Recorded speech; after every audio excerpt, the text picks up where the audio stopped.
Lethal, destructive, and deadly are terms used in describing the qualities of a dragon. So it is no coincidence that of all the marvelous and frightening names that a weapon could be named, the United States Air Force has chosen to refer to its weapon as the Rapid Dragon, thus indicating the capabilities and ferociousness that such a weapon possesses. This name has not only piqued the curiosity of many nations, but has raised some questions. How is it different from any regular weapon? Is this weapon even operational? Join us as we get into the details and capabilities of the U.S. Air Force's Rapid Dragon system as it prepares for action. What is the Rapid Dragon exactly? And how did it come to be? The Rapid Dragon is different from any other weapons that have been used in the past. And to clear the air, it cannot even be referred to as a bomb. It works hand in hand with missiles and is very useful and effective. So what exactly is this weapon and how does it work? It is best described as a palletized and disposable weapons module, or a box of weapons that can be deployed from carriers and fighter jets. It houses the munitions and helps to get it launched as soon as it is dropped from the carrier. This futuristic weapon was created by the United States Air Force, along with its partner, Lockheed Martin. This name should not come to the surprise of anyone.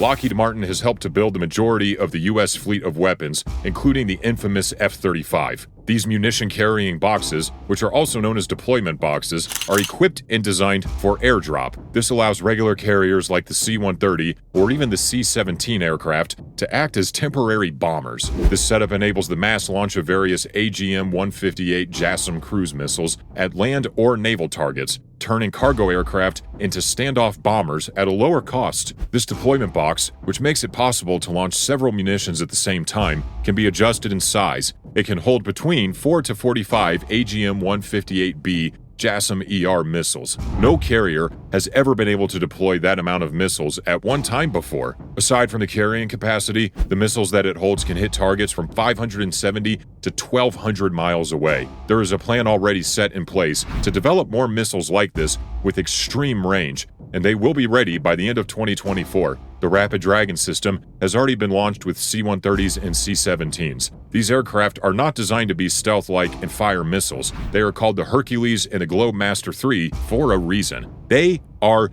huge planes designed for medevacs and transporting cargo, not missile deployment. However, with the Rapid Dragon system, these behemoths were able to test targets both on land and sea that normally only fighter jets could. These tests were deemed successful. This is going to be a game changer in the warfare department for the United States, deploying multiple missiles to enemies from one huge aircraft instead of several jets. This not only becomes more efficient and more economical, but also puts less soldiers' lives in danger. The Dragon Bomb project was named after an ancient Chinese weapon called Ji Long Che, which literally means Rapid Dragon Cart. This weapon has the ability to shoot many long-range crossbow missiles at once from a safe distance. This is the modern-day version of guerrilla warfare, which was the tactic that got the U.S. the independence from England. Similarly, the present Rapid Dragon system aims to overwhelm a target's defenses from a safe distance, where the launching aircraft is not in as much enemy danger. The system can be quickly used, using existing fleets of transport planes, allowing for significant increases in mass attack missions at lower costs and less training. You're probably wondering, if the deployment box is only capable of carrying the AGM-158 missile family, despite these missiles being lethal and powerful in the future, the system would be made to expand in order to work with other munitions like the JDAM bombs, sea mines, drones, and other missile systems. For example, the B-6113 that the US has been developing since 2023. Be sure to check out our video of the B-6113 nuclear bomb. We go into detail on its development and specs. Further, the launch system will also be adapted for use on various carriers and even non-cargo aircrafts. This current version makes use of regular cargo planes without modifications. This may not sound like a big deal. It makes more room for weapons and supplies, allowing the aircraft carriers to be deployed longer. Additionally, deploying these missiles does not require any additional crew skills beyond the crew needed for airdropping supplies and vehicles. This box has a connection that allows targeting information from a nearby unit to guide the missiles from a control center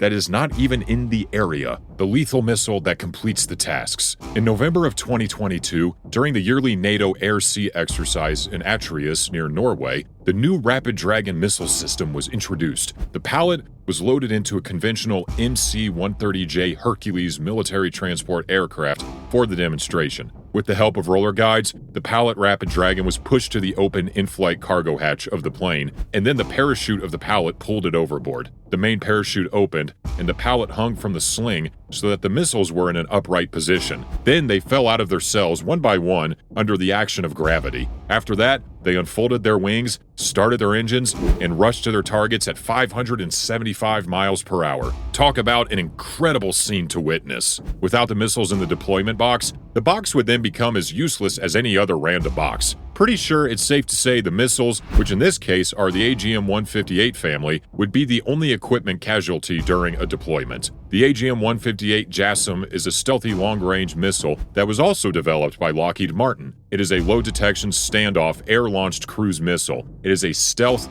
long-range weapon with a 1,000-pound armor-piercing warhead. The missile completed its testing phase and entered service with the U.S. Air Force in 2009. It has also entered foreign services in Australia, Finland, and Poland as of 2014. An extended-range version of the missile, the AGM-158B JASSM-ER, entered service for the U.S. in 2014, as well as an anti-ship derivative, the AGM-158C LRASM, in 2018. By September 2016, Lockheed Martin had delivered 2,000 total JASSMs, comprising both variants, to the U.S. Air Force. The USAF wanted to make the AGM-158 missile better and more reliable, so they created the JASSM extended version, which is also known as the AGM-158B, in 2002. They replaced the engine with a more efficient one and equipped it with a larger fuel tank, but kept the missile the same size. The aim of this upgrade was to increase the missile's range to over 575 miles, compared to the original JASSM's range, which was about only 230 miles. They looked into other improvements,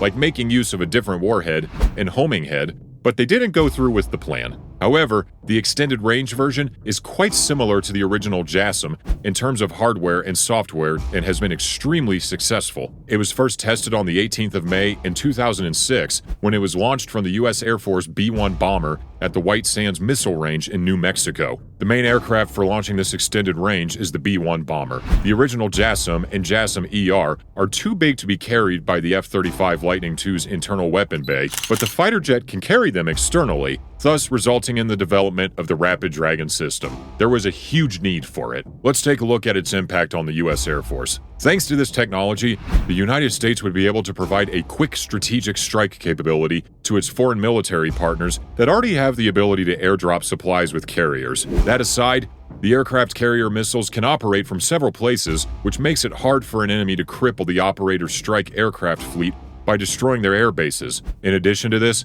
the Rapid Dragon will allow other air forces that are without strategic bombers, but with transport aircraft, to launch a large number of JASSMs at the same time. So this system is not only beneficial to the U.S. in terms of finances, but also extremely beneficial to nations that only have cargo transport planes. The idea of launching cruise missiles from transport, or even passenger planes, is not new. In the 1970s, the U.S. Air Force was seriously considering the idea of a missile-carrying aircraft based on the Boeing 747-200. Think about it.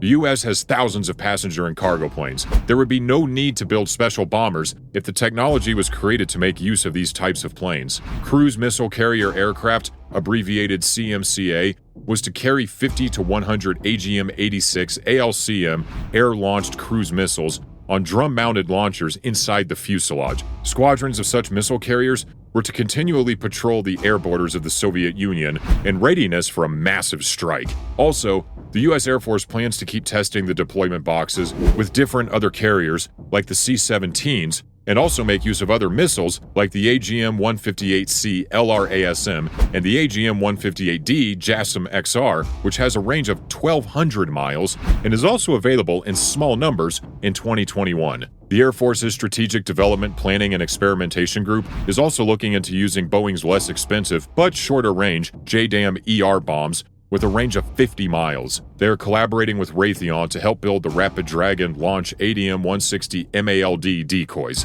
In November of 2022, The first live demonstration of a joint air-to-surface standoff missile in Europe took place with an MC-130J at Andova Space Test Range in Norway. This was supported by military partners from Poland, Norway, Romania, and Britain during the Atreus 2022 military exercise. It was noted that a nuclear delivery system like the Rapid Dragon would have a potential impact on nuclear relations with NATO and other potential allies. To make things easier, the US could consider a sharing agreement with NATO, and this would allow a nuclear system like the US deployment box to be loaded into a non-US cargo aircraft. This way, other countries would not need to have special pilots or aircrafts for nuclear use, and this would help to significantly reduce the cost of training. One important thing that should be pondered upon is how the spread of this technology might affect the US's ability to defend itself. The carrier might not have to deal with attacks due to being much further away from the targets and the enemy. Since cargo aircrafts can attain much higher altitudes than many fighter jets from other countries,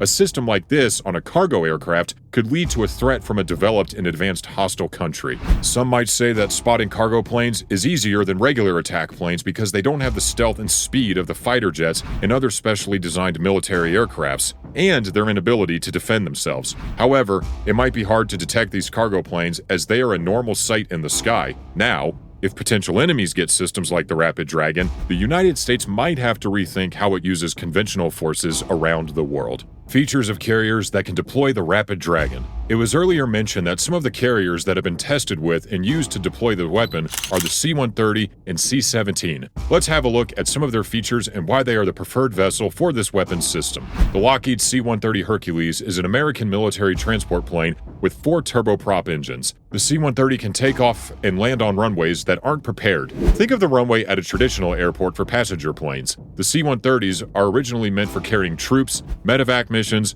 and cargo. But as the needs grow and change during warfare, it was found to also be used for various purposes like being a gunship, airborne assaults, search and rescue, scientific research, weather tracking, refueling in the air, maritime patrol, and fighting wildfires. It's the main tactical airlifter for many military forces around the world, and there are over 40 versions of the Hercules used in more than 60 countries to this day. The C-130 started being used by the US in 1956, and then in Australia. Later on, other countries also adopted it. Over the years, the Hercules has been part of various military, civilian, and humanitarian missions. In 2007, it became the 5th aircraft to serve continuously for 50 years with its original main customer, the United States Air Force. It holds the record as the military plane produced for the longest time, with the newer Lockheed Martin C-130J Super Hercules still being made as of today, with a total of 500 units being produced as of March 2022. The Hercules looks like a bigger,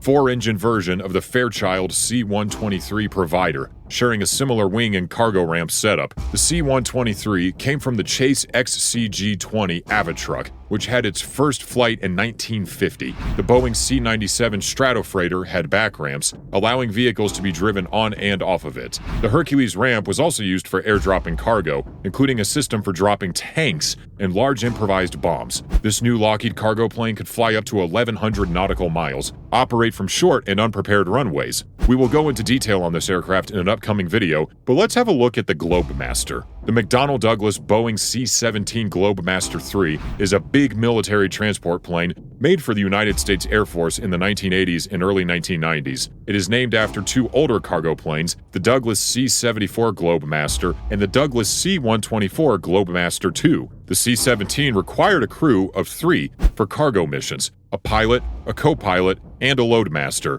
Its cargo area is 88 feet long, 18 feet wide, and 12 feet and 4 inches high. The floor has rollers for palletized cargo, but it can be flattened for vehicles. Cargo is then loaded through a big back ramp, which can handle heavy items like a 69-ton M1 Abrams tank, armored vehicles, trucks, and palletized goods. For more information on the M1 Abrams super tank, check out our first video on all of its glory. The maximum weight the C-17 can carry is 170,900 pounds, and its heaviest takeoff weight is 585,000 pounds. With a payload of 160,000 pounds and cruising at 28,000 feet, it can fly about 2,400 nautical miles on the first 71 planes and 2,800 nautical miles on newer extended range models. The cruise speed is around 450 knots. It's built to airdrop 102 paratroopers and their gear. Boeing calls the extended range models the C-17ER. We are very creative when it comes to naming assets. The C-17 can use runways as short as 3,500 feet and as narrow as 90 feet. For comparisons, most international runways are a minimum of 150 feet wide and 6,000 feet long. The C-17 can even handle unpaved runways. Though there's a higher chance of damage, it can still be done. The thrust reversers can make the plane move backwards and turn on narrow taxiways. Maintenance is designed to take 20 man-hours per flight hour, and it aims for a 74% mission availability rate. It is no wonder why these two aircrafts are the choice transportation vessel of the Rapid Dragon system. It will be exciting to watch this new technology evolve and help other countries that don't have the means for a full military air force and jet fleet. Thanks for watching. Do you think the Rapid Dragon would have a more positive than negative effect on the United States Air Force? What about other countries? Share your thoughts in the comments section. Also, make sure to like this video and subscribe to our channel. See you in the next one.